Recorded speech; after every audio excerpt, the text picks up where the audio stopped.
முதற்கண் என் வணக்கத்தை தெரிவித்துக் கொள்கிறேன். மேடையில் அமர்ந்திருக்கும் அத்தனை தலைவர்களுக்கும் எனது வணக்கம். நேரத்தின் அருமை கருதி அனைவருமே என் நெஞ்ச தாமரையில் வீற்றிருக்கிறீர்கள் என்று சொல்லி உங்களுக்கு எனது வணக்கத்தை சொல்லி, இதற்கு முன்னால் இன்று மரியாதைக்குரிய அண்ணன் நயினார் நாகேந்திரன் அவர்கள் தலைவராக பொறுப்பேற்கிறார்கள். தமிழக அரசியலில் ஒரு நிகழ்வின் போது அன்றைய தினம் கலைஞர் சொன்னார், நெல்லை எப்பவுமே நமக்கு தொல்லைதான் என்று சொன்னார். ஆக நெல்லையிலிருந்து திமுகவிற்கு ஒரு தொல்லை புறப்பட்டு வந்திருக்கிறது என்று தான் சொல்ல வேண்டும். அது மட்டுமல்ல, நம் நரேந்திர மோடி என்ற நரேந்திரன் அவர்களின் கொள்கையை பரப்பி தாமரையை இந்த நயினார் நாகேந்திரன் அவர்கள் முடித்து வைக்கப் போகிறார்கள், மலர வைக்கப் போகிறார்கள் என்பதை நான் இங்கே தெரிவித்துக் கொள்கிறேன். எல்லோரும் இங்கே சொன்னார்கள், இன்று தலைவர் முடிவு செய்யப்பட்டது, தலைவர் முடிவு செய்யப்பட்டது, தலைவர் முடிவு செய்யப்பட்டது என்று சொன்னார்கள். இல்லை, தலைவர் முடிவு செய்யப்பட்டது எதற்காக என்றால், திராவிட முன்னேற்ற கழக ஆட்சிக்கு முடிவு கட்டுவதற்காக இன்று தலைவரை முடிவு செய்திருக்கிறோம் என்பதைத்தான் நான் இங்கே சொல்லிக் கொள்கிறேன். குளத்தில் தாமரை வட்ட இலையோடு இருந்தால் மலரும், ஆனால் தமிழகத்தில் தாமரை இரட்டை இலையோடு இருந்தால் அதுவும் மலரும் என்பதைத்தான் இன்று நமது அமித்ஷா அவர்கள் நமக்கு சொல்லிக் கொடுத்து கொண்டிருக்கிறார்கள். இங்கே இதற்கு முன்னால் பல தலைவர்கள் பணியாற்றி இருந்தாலும் தம்பி முருகன் உட்பட, மரியாதைக்குரிய அண்ணன் பொன் ராதாகிருஷ்ணன் உட்பட இங்கே முன்னாள் தலைவர்கள் என்று அவர்களின் நான் உட்பட இங்கே இருக்கிறோம். ஆனால் முன்னாள், அதாவது இன்கம்பென்ட் உடனே இருந்த முன்னாள் தலைவர் தம்பி அண்ணாமலை அவர்களை பற்றி ஒன்று சொல்லி ஆக வேண்டும். எல்லோரும் சொன்னார்கள், இன்று ராமநவமி என்று சொன்னார்கள், அனுமன் ஜெயந்தி என்றால் நமக்கும் அவர்களுக்கும் தேதி மாறி வருகிறது.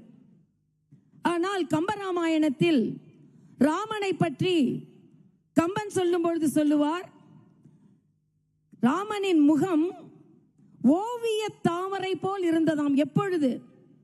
ஏனென்றால் தாமரை என்றால், உண்மையான தாமரை என்றால் வாடிவிடும். அதனால் ஓவிய தாமரை போல் இருக்கும், எப்பொழுதும் வாடாமல். எப்பொழுது என்றால், நீ அரசாள வேண்டும் என்று சொன்னாலும் அதே நிலை. இல்லை, நீ இப்பொழுது அந்த வாய்ப்பு இப்பொழுது உனக்கு இல்லை என்று சொன்னாலும் அதே நிலை. ஆக காட்டுக்கு போவென்றாலும் இல்லை, அரசால் என்றாலும் ஒரே நிலையில் ராமன் இருப்பான். அதே போல தம்பி அண்ணாமலை அவர்கள் இன்று ஒரு மிகப்பெரிய கடமையை ஆற்றி ராமராஜ்யம், கிராம ராஜ்யம் தான் ராமராஜ்யம் என்று சொல்வார் மகாத்மா காந்தி. ஆக அந்த கிராம ராஜ்யத்தை, ராம ராஜ்யத்தை படைப்பதற்காக தமிழகத்தில் இன்று பாரதிய ஜனதா கட்சி ஒன்று கூடி இருக்கிறது. சகோதரி வானதி பேசும்பொழுது சொன்னார்கள், ஒரே ஒரு நூல், அது சம்பங்கியாக இருக்கட்டும், ரோஜாவாக இருக்கட்டும், இணைக்கும் என்று சொன்னார்கள். நான் சொல்கிறேன், அது சம்பங்கியாக இருக்கக்கூடாது, ரோஜாவாகவும் இருக்கக்கூடாது, தாமரையாக மட்டுமே இருக்க வேண்டும். எல்லாவற்றிலும் தாமரை இருந்தால் மட்டுமே நம்மால் வெற்றி பெற முடியும். இன்றைய காலகட்டத்தில் மரியாதைக்குரிய அண்ணன் நயினார் நாகேந்திரன் அவர்கள் வெற்றிகரமாக எதையுமே செய்து முடிக்கக்கூடியவர். அவர் இன்று திராவிட முன்னேற்ற கழக கூட்டணிக்கு சிம்ம சொப்பனமாக இருக்க போகிறார். தாமரை மலர வேண்டும் என்று நமது சொப்பனத்தையும் அவர் நிறைவேற்ற போகிறார் என்பதைத்தான் நாம் எல்லாம் இன்று எழுதி வைத்துக் கொள்ளக்கூடியது.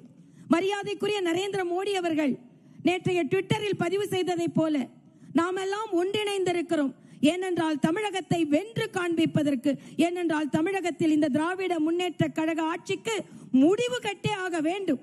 ஏனென்றால் மக்கள் விரோத ஆட்சி நடைபெற்றுக் கொண்டிருக்கிறது. இந்த மக்கள் விரோத ஆட்சி முடிவுக்கு வர வேண்டும் என்றால் நிச்சயம் திராவிட முன்னேற்ற கழக காங்கிரஸ் ஆட்சி முடிவுக்கு வர வேண்டும். மரியாதைக்குரிய சுதாகர் ரெட்டி இங்கே பேசும்பொழுது சொன்னார்கள், கனிமொழி சொல்கிறார்கள், அதிமுக பாஜகவோடு இணைந்ததனால் தமிழகத்திற்கு துரோகம் செய்து விட்டது. நான் கேட்கிறேன், கனிமொழி அவர்களே, எந்த காங்கிரஸோடு நீங்கள் இணைந்திருக்கிறீர்கள்? எமர்ஜென்சி என்று நமது குரல் விலையை நெறித்த காங்கிரஸோடு இணைந்திருக்கிறீர்களே, இப்பொழுது நீங்கள் தமிழகத்திற்கு நியாயம் செய்து விட்டீர்களா? இலங்கையில் நம் தமிழர்கள் எல்லாம் கொல்லப்பட்டார்களே, அவர்களோடு தமிழர்களை கொன்று குவித்த காங்கிரஸோடு நீங்கள் சேர்ந்து இருக்கிறீர்களே, நீங்கள் தமிழகத்திற்கு நியாயம் அளித்து விட்டீர்களா? ஆக இன்றைய காலகட்டத்தில் நாம் சொல்கிறோம், நாம் எல்லாம் ஒன்றிணைந்திருக்கிறோம். எதற்கு என்றால் இந்த மக்கள் விரோத திராவிட முன்னேற்ற கழக ஆட்சி அகற்றப்பட வேண்டும் என்று சொல்லி மரியாதைக்குரிய தம்பி அண்ணாமலை அவர்களுக்கு எனது வாழ்த்துக்களை தெரிவித்து, மரியாதைக்குரிய அண்ணன் நயினார் நாகேந்திரன் அவர்கள் நிச்சயமாக திராவிட முன்னேற்ற கழகத்திற்கு நெல்லையில் இருந்து ஒரு தொல்லையாக இருந்தார். ஆனால் இன்று தமிழகத்தில் இருந்தே ஒரு தொல்லையாக அவர் மாறுவார். நிச்சயமாக நாம் எல்லாம் வெற்றி பெறுவோம் என்று சொல்லி, சூரியன் உதிக்கிறதோ இல்லையோ, கைகள் உயர்கிறதோ இல்லையோ, தமிழகத்தில் தாமரை மலர்ந்தே தீரும், மலர்ந்தே தீரும், மலர்ந்தே தீரும். நன்றி, வணக்கம்.